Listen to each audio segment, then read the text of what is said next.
믿음 안에서 살아간다는 것이 말처럼 쉬운 일은 아닙니다. 교회를 다니고 말씀을 듣고 기도를 드리면서도 삶은 여전히 지치고 마음은 자주 무너질 때가 있습니다. 겉으론 괜찮아 보이지만 속으로는 외롭고 공허한 마음을 안고 살아가는 분들이 많습니다. 누군가에게 털어놓기도 어려운 상처, 반복되는 실패, 설명할 수 없는 불안함이 마음 깊은 곳에 남아 있어서 웃고 있어도 온전히 평안하지 않고 열심히 살아가려 해도 마음은 자꾸만 무거워집니다. 그럴 때 우리는 어쩌면 이렇게 생각하게 됩니다. 나는 왜 아직도 이렇게 연약할까? 왜 나는 신앙 안에 있으면서도 자꾸 흔들릴까? 나는 여전히 하나님 안에 있는 사람일까? 이런 생각이 계속될수록 마음은 점점 더 움츠러들고 믿음조차 자신 없어지고는 합니다. 신앙이 있다는 것과 마음의 평안이 있다는 것은 다를 수 있습니다. 그래서 우리는 그 차이를 마주할 때마다 진짜로 중요한 것이 무엇인지 다시 돌아봐야 합니다. 바로 그때 하나님께서 우리에게 들려주시는 말씀이 로마서 8장입니다. 외로운 마음, 흔들리는 믿음, 지친 삶 한가운데에서 이 말씀은 너무도 분명한 진리를 선포하고 있습니다. 하나님은 우리를 정죄하지 않으시고 외면하지 않으시며 끝까지 붙들고 계신다는 사실 말입니다.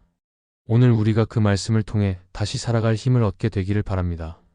첫째, 죄책감에 묶여 있으면 자유를 누릴 수 없습니다. 로마서 8장은 이렇게 시작됩니다. 그러므로 이제 그리스도 예수 안에 있는 자에게는 결코 정죄함이 없다고 말입니다. 이 말씀은 단순한 위로나 기분 좋은 문장이 아니라 하나님께서 분명하게 우리에게 선포하신 약속입니다. 그런데 많은 사람들은 이 말씀을 들으면서도 실제 삶에서는 그 자유를 누리지 못한 채 살아갑니다. 입으로는 용서를 받았다고 말하지만 마음 한쪽에서는 여전히 과거의 잘못이 떠올라 자신을 붙잡고 놓아주지 않습니다. 그래서 기도할 때도 떳떳하지 않고 예배를 드리면서도 내내 마음이 무겁고 불편하게 느껴집니다. 죄책감은 마음속 깊은 곳에 자리 잡고 생각과 감정을 서서히 지배합니다. 어떤 사람은 예전에 실수했던 일 하나를 수년째 마음에 품고 살기도 하고 어떤 사람은 반복되는 유혹에 넘어간 자신을 미워하며 하나님 앞에서 자신감을 잃습니다. 말씀을 읽고 찬양을 들어도 마음이 시원하지 않고 다른 사람과의 신앙 대화에서도 뒤처진 사람처럼 느껴질 수 있습니다. 겉으로는 믿음이 있어 보이지만 실제로는 늘 뒤를 돌아보며 스스로를 정죄하고 있는 것입니다. 이런 상태가 오래되면 신앙생활은 점점 힘이 빠지고 하나님과의 관계도 부담스럽게 느껴지기 시작합니다. 하나님께서는 우리가 이렇게 살아가길 원하지 않으십니다. 예수님의 십자가는 단지 과거의 죄 몇 가지를 덮어주는 정도가 아니라 모든 죄를 깨끗하게 씻으시고 우리를 자유하게 하시는 능력입니다. 우리가 그리스도 안에 있다면 이미 하나님께서는 우리를 정죄하지 않으십니다.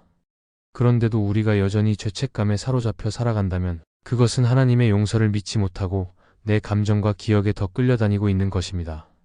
사실 많은 사람들이 자신의 감정이 신앙보다 더 강하다고 느낄 때가 많습니다. 하지만 신앙은 감정 위에 세워져야지 감정 아래 눌려 있어서는 안 됩니다. 실제로 일상 속에서도 우리는 이런 죄책감의 그림자를 자주 마주합니다. 직장에서 실수한 일로 오랫동안 위축되거나 가족에게 상처를 준 말 한마디가 계속 떠올라 죄스럽고 미안한 마음에 잠 못 이루는 밤도 있습니다. 그럴 때 우리는 괜찮다고 시간이 지나면 괜찮아질 거라고 말하지만 속으로는 여전히 자유롭지 못합니다. 심지어 누군가가 나를 용서했다고 말해도 내가 나를 용서하지 못하기 때문에 마음은 계속 붙잡혀 있습니다. 그런데 복음은 여기에 분명한 답을 줍니다. 하나님께서 용서하셨다면 그 누구도 우리를 다시 죄책감에 묶어둘 권리가 없습니다. 우리 자신조차도 말입니다. 이제는 과거에서 벗어나야 합니다. 자꾸만 뒤돌아보며 후회하는 대신 하나님께서 우리에게 주신 자유를 붙들고 앞으로 걸어가야 합니다. 죄책감을 내려놓는다는 것은 실수를 무시하거나 책임을 회피하겠다는 뜻이 아니라 이미 주어진 하나님의 은혜를 진심으로 받아들이겠다는 고백입니다. 하나님은 우리가 과거에 머물지 않고 새로운 삶을 살기를 바라십니다. 더 이상 스스로를 무겁게 짓누르지 말고 용서하신 하나님을 신뢰하며 담대히 나아가야 합니다. 그때 비로소 마음이 풀리고 기도가 다시 살아나며 신앙생활의 참된 자유와 기쁨이 시작됩니다.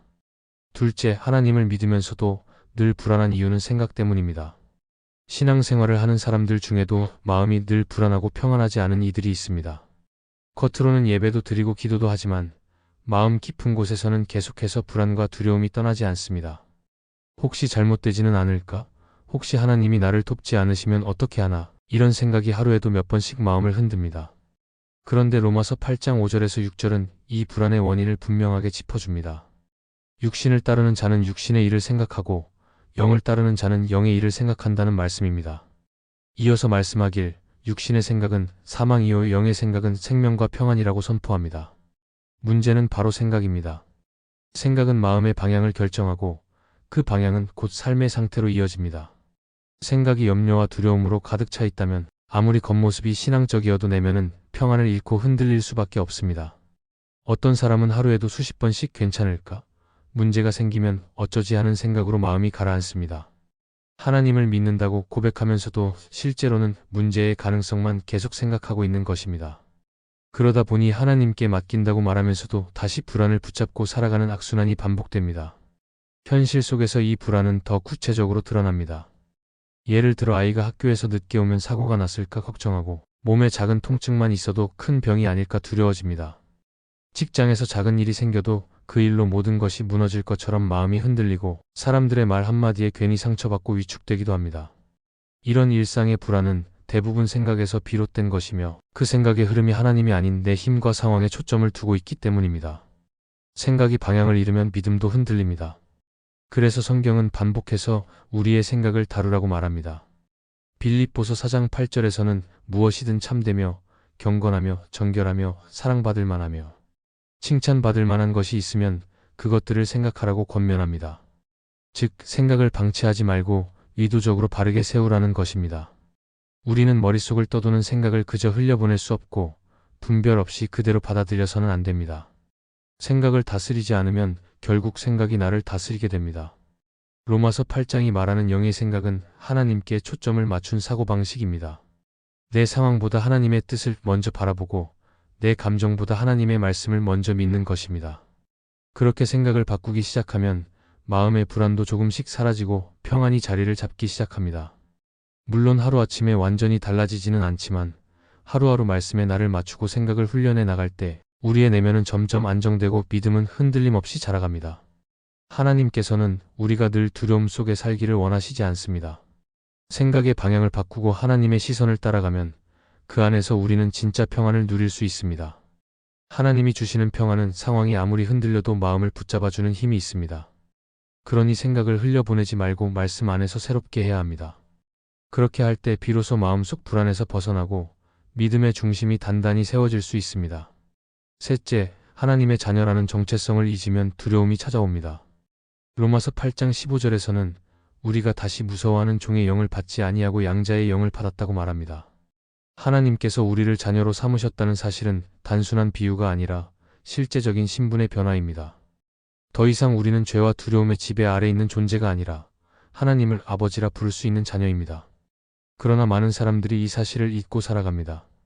하나님을 믿지만 여전히 두려움 속에 갇혀 살아가고 하나님을 아버지라 부르면서도 마치 버림받은 사람처럼 행동합니다. 이것은 정체성의 혼란에서 비롯된 문제입니다. 하나님의 자녀라는 정체성을 잊은 사람은 쉽게 외로움을 느끼고 환경에 따라 감정이 요동치며 누군가의 말 한마디에도 마음이 상합니다.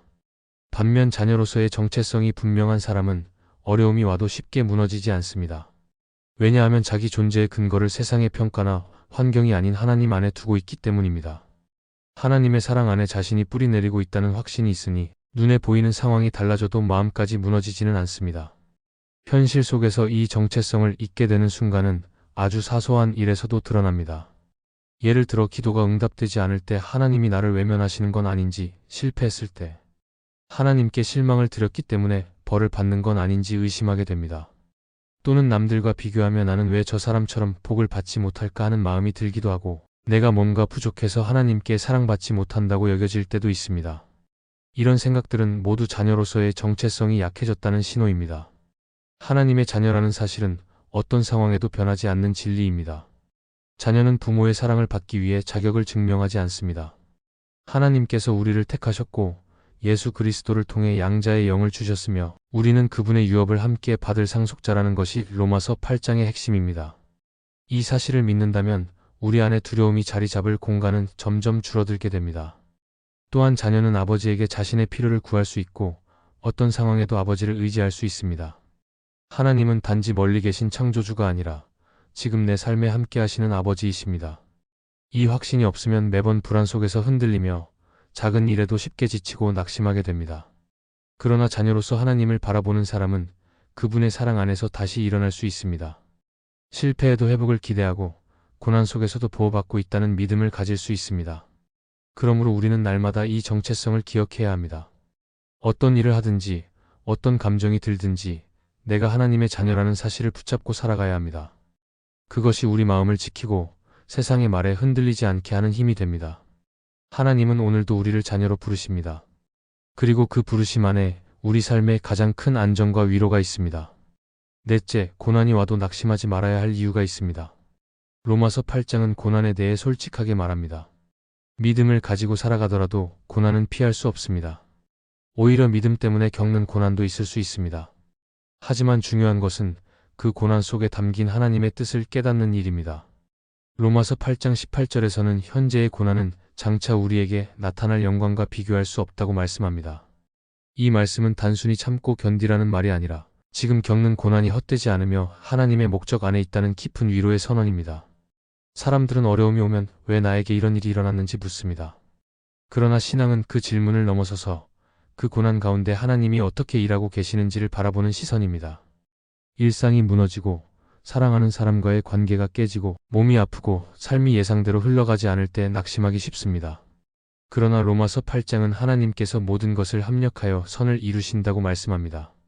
이 말씀이 진리라면 우리는 고난 속에서도 낙심하지 말고 오히려 하나님의 손길을 기대하며 걸어가야 합니다. 고난은 우리의 믿음을 연단하고 내면을 정결하게 하며 삶의 중심을 다시 하나님께로 돌리는 기회가 됩니다. 우리의 시선을 세상의 성공이나 사람들의 평가가 아닌 하나님의 시선으로 다시 맞추는 시간이 됩니다. 세상은 고난을 실패나 불행으로 보지만 하나님은 고난을 통해 우리를 다듬으시고 더 큰 목적을 위해 준비시키십니다. 실제로 성경의 많은 인물들이 고난을 통해 변화되었고 그 고난이 없었다면 결코 깨달을 수 없는 진리를 경험했습니다. 팀 켈러는 그의 책 고통의 답하다에서 이렇게 말했습니다. 고통은 우리의 눈을 들어 하나님을 바라보게 만들고 우리가 붙잡고 있던 가짜 소망들을 놓게 만든다. 이 말처럼 고난은 우리 안에 있던 헛된 기대와 의지를 끊어내고 오직 하나님만을 붙들게 만드는 도구가 됩니다. 그렇기 때문에 고난은 우리를 무너뜨리는 것이 아니라 더 깊은 하나님의 품으로 이끄는 은혜의 길일 수 있습니다. 고난은 끝이 아니라 과정입니다. 그것을 통과하고 나면 우리는 더 단단해지고 하나님과 더 가까워지며 우리의 믿음은 더욱 순수해집니다. 하나님은 고난 중에도 우리를 결코 놓지 않으시고 그 시간을 통해 놀라운 일을 이루십니다. 그러니 낙심하지 마십시오. 고난 가운데 있을지라도 하나님은 여전히 우리를 사랑하시고 우리를 위해 일하고 계십니다. 그분을 신뢰하며 오늘을 견디면 반드시 새로운 내일이 우리 앞에 열릴 것입니다. 결국 로마서 8장은 우리에게 한 가지 분명한 사실을 말해줍니다. 아무리 삶이 힘들고 복잡해 보여도 하나님의 사랑은 우리를 결코 포기하지 않으신다는 것입니다. 죄책감에 얽매여 있더라도 불안한 생각에 눌려 있더라도 내가 누구인지 잊고 흔들릴지라도 심지어 고난 속에 깊이 잠겨 있을지라도 하나님은 우리 곁을 떠나지 않으십니다. 우리의 마음이 무너질 때 그분은 우리를 다시 일으키십니다. 우리의 연약함 속에서도 하나님은 선하게 일하시며 어떤 것도 그 사랑에서 우리를 끊을 수 없다고 선포하십니다. 그래서 우리는 더 이상 외롭지 않습니다. 더 이상 혼자가 아닙니다. 로마서 8장은 지금 이 순간에도 하나님의 사랑이 살아서 우리 안에 역사하고 있다는 확실한 증거입니다. 이 말씀이 단순히 위로가 아니라 오늘을 살아가는 힘이 되기를 바랍니다. 그리고 이 말씀 안에서 다시 걸어갈 용기를 얻기를 바랍니다. 주님은 지금도 우리를 붙잡고 계십니다. 이 사실 하나로도 충분합니다. 이 말씀이 마음의 은혜가 되셨다면 좋아요와 구독으로 함께 해주세요. 그리고 댓글에 아멘이라고 남겨주시면 하나님의 은혜가 더 많은 사람들에게 전해질 것입니다. 여러분의 삶 위에 하나님의 은혜가 언제나 함께 하시기를 바랍니다. 감사합니다.